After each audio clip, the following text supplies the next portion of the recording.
Alright, good afternoon guys, good afternoon. Today we are here in Ajaccio, Corsica, part of France. So bonjour guys. And ito po yung harap natin. Ayan. So ayan guys, that's my ship, Silver Ray. And guys, that's my ship guys. And we're gonna go that way to the terminal.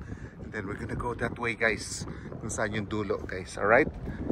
Because today guys, we're gonna go and just see on the outside of Napoleon Bonaparte's house here in Corsica. Alright? Ayan guys, umaulan sa labas guys. Medyo maambon kasi. So, dito muna tayo guys. Mag-internet muna tayo. Alright? Just trying to buy time kasi maulan sa labas. Alright? Alright guys, so finally nawala na yung ambon guys, no? And look at the skies guys, no? Nag-blue ulit. So ayan, pupunta na lang tayo guys. It's gonna be like maybe roughly 3-5 blocks. So ayan, puntahan na natin yung labas ng bahay ni Napoleon Bonaparte guys. Okay. So ayan guys, no, medyo malamig na ngayon dito sa western part ng Mediterranean guys. Currently it's about 19 degrees hapon dito sa France guys. And tuwing umaga guys, 13 degrees yung temperature niya.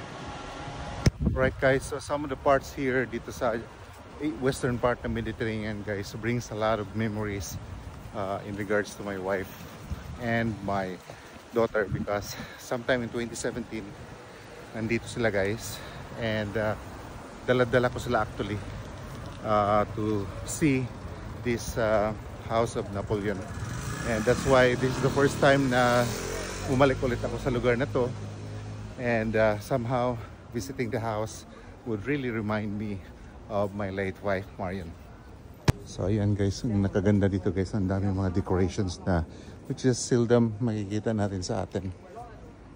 So actually guys, yung bahay ni Napoleon guys, simple lang, no? And I think this part of Corsica like belongs to the old quarter.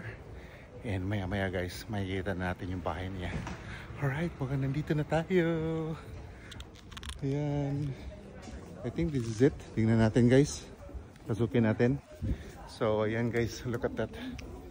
Ito pa talaga yung bahay sinaunang panahon guys. Ayan. So ito nga yung bahay ni Napoleon Bonaparte. Casa Bonaparte. Ayan. Kita mo si Napoleon guys. So guys, kung napunan ninyo, maraming mga turista. So dito nakatira si Napoleon. Ito po yung entrance guys. Akit kayo dyan sa loob. May bayad yan na 7 euro. Makita mo guys, Maison Napoleon. Meaning, bahay ni Napoleon.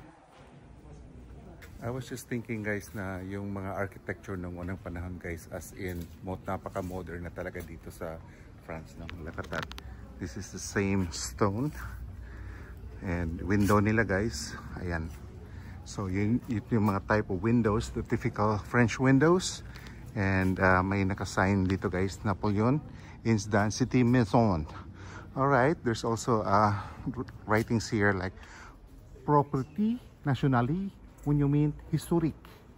Alright. Okay ba yung French ko guys? Alright guys, ayun.